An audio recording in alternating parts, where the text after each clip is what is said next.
সব জল্পনা কল্পনার অবসান ঘটিয়ে বেগম খালেদা জিয়াকে নিয়ে, অসুস্থ বেগম খালেদা জিয়ার অসুস্থতা নিয়ে বিএনপির যে ফুটেজখড়ি রাজনীতি, যে নাটকীয়তা, সেটা শেষ পর্যন্ত ব্যর্থ হলো ধরা পড়ার মধ্য দিয়ে, এবং বিএনপি পিছু হটতে বাধ্য হয়েছে। এবং একই সাথে আরেক স্ক্রিপ্ট সামনে নিয়ে হাজির হয়েছে বিএনপি। সেটা হচ্ছে একটা হচ্ছে যে খালেদা জিয়ার বিদেশ যাওয়া হচ্ছে না, বিদেশ যাওয়ার সিদ্ধান্ত স্থগিত। এর মানে খালেদা জিয়াকে নিয়ে নাটকীয়তার এখানে শেষ, যা করার করে ফেলেছে। যেমন খালেদা জিয়ার পাশে জুবাইদুর রহমান, এর অনেক ছবি তোলা হয়েছে, এখন আপনারা দেখবেন না। নির্বাচন কাছাকাছি আসলে অথবা যখন জুবাইদুর রহমানকে গ্লোরিফাই করার প্রয়োজন হবে, তখন আপনারা দেখবেন অসুস্থ খালেদা জিয়ার পাশে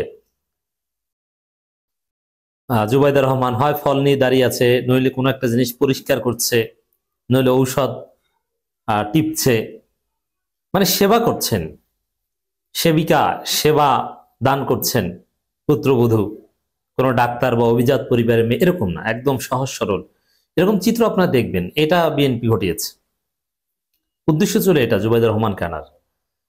আর খালেদা জিয়াকে লন্ডন নেওয়ার যে বিষয়টা, এটা আসলে সম্ভব ছিল না। এটা অনেক ডাক্তারই বলেছে ব্যক্তিগতভাবে যে খালেদা জিয়ার যে বর্তমান সিচুয়েশন, তাতে তাকে লন্ডন নেওয়ার কোনো পরিবেশ বা বাস্তবতা ছিল না, নেই। তাহলে লন্ডন নেওয়ার যে কথা, যে চেষ্টা, এটা ছিল তারেক রহমানের ইমেজ বাঁচাতে। যে অসুস্থ অবস্থায় একমাত্র জীবিত সন্তান খালেদা জিয়ার পাশে থাকতে পারলো না, কিন্তু দেখলো যে এতে উল্টো অ্যাকশন হবে। কারণ যদি এই অবস্থায় বিমানে ওঠানোর পথে অথবা যাওয়ার পথে টেক অফ করার সময় অথবা ল্যান্ড করার সময় যদি কোনো অঘটন ঘটে, তখন এটা নিয়ে উল্টো অ্যাকশন হবে। তার চাইতে বরং যে অবস্থায় আছে এই অবস্থায় থাক। আর বর্তমান বাস্তবতা গোপন করা কঠিন। সবকিছু বিবেচনায় বিমানের চাক্কা নষ্ট, বিমান রং করা হচ্ছে, এই সব গাল গল্প ছাপিয়ে বিএনপি সিদ্ধান্ত নিয়েছে যে আপাতত তারেক খালেদা জিয়াকে লন্ডনে নিচ্ছে না, লন্ডন যাত্রা স্থগিত। মানে নাটকের একটা দৃশ্যের সমাপ্তি। আসলে লন্ডন নেওয়ার কোনো বাস্তবতা ছিল না, কোনো প্রয়োজনীয়তা ছিল না। তার যে রোগ, তার কোনো চিকিৎসা, লন্ডন কেন, চাঁদের দেশে নিলেও কোনো চিকিৎসা নেই। আল্লাহর কাছে দোয়া করা ছাড়া আমাদের হাতে আর কিছু করার নেই।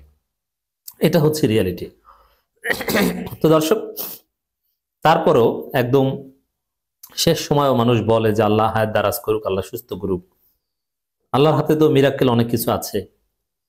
কোনোদিন যিনি আল্লাহর কাছে সাহায্য চান না, তিনিও কিন্তু একদম শেষ সময় সাহায্য চান। তবে দুঃখজনক, দেশনেত্রী বেগম খালেদা জিয়ার বা তাকে ধারণ করার যোগ্যতা বিএনপির নেই। তার জন্য সহিশুদ্ধভাবে দোয়াও করতে পারে না। একটা ভিডিও দেখলাম যে খালেদা জিয়ার জন্য দোয়া করে আর বিড়ি খায়। তো পার্টি অফিসের সামনে বিড়িখোরদের অবস্থান আপনি কি মনে করেন? আপনি বিড়ি খাবেন আর আপনার দোয়া কবুল হবে? খালেদা জিয়ার জন্য প্রকৃত দোয়া করেছে জামাতের লোকজন, যারা সত্যিকার মুমিন মুসলমান। বিড়ি খায় আর দোয়া করে না। কোথাও কোথাও বরিশালের একটা জায়গায় দোয়া অনুষ্ঠানের আয়োজন করেছে, তার আগে ডিজে গান বাজিয়েছে। জামাত এগুলো করে না। তো দর্শক, পিনাকি ভট্টাচার্য বলেছিলেন, আপনারা এর আগে শুনেছেন বিশ্লেষণ, যে খালেদা জিয়াকে লন্ডন নেওয়া এটা একটা নাটক, এটা বিএনপির ডার্টি পলিটিক্স। এবং আমি এটাও বলেছি যে খালেদা জিয়াকে 21শে নভেম্বর সেনাকুঞ্জে নেওয়াটা ছিল বিএনপির ফুটেজখড়ি রাজনীতি। ওই ফুটেজখড়ি রাজনীতি থেকেই তার 2 দিন পরেই খালেদা জিয়া অসুস্থ হয়েছেন। ও সেনাকুঞ্জে যাওয়াটাই ছিল ভুল, ওটা তারেক রহমান নির্দেশে তাকে নিয়ে যাওয়া হয়েছে, আমরা খোঁজ নিয়ে জানতে পেরেছি। এবং ওই নিয়ে যাওয়ার মধ্য দিয়ে ইনফেকশন, এবং সেখান থেকে এই পরিণতি। খালেদা জিয়ার শেষ পরিণতির জন্য অবশ্যই বিএনপির রাজনীতি দায়ী থাকবে। কেন তাকে সেনাকুঞ্জে নেওয়া হলো? কোনো প্রয়োজন ছিল না। আবার এই বিএনপি, এই স্টুপিড এবং অপদার্থ বিএনপি খালেদা জিয়াকে 3 আসনে প্রার্থী ঘোষণা করেছে, এবং তার জন্য স্পেশাল কাস্টমাইজড বুলেট প্রুফ বা স্পেশাল গাড়ি নিয়ে আসছে নির্বাচনী প্রচারণা চালাতে। আপনি কি মনে করেন এই বিএনপিকে চোরের মতো পেটানো দরকার?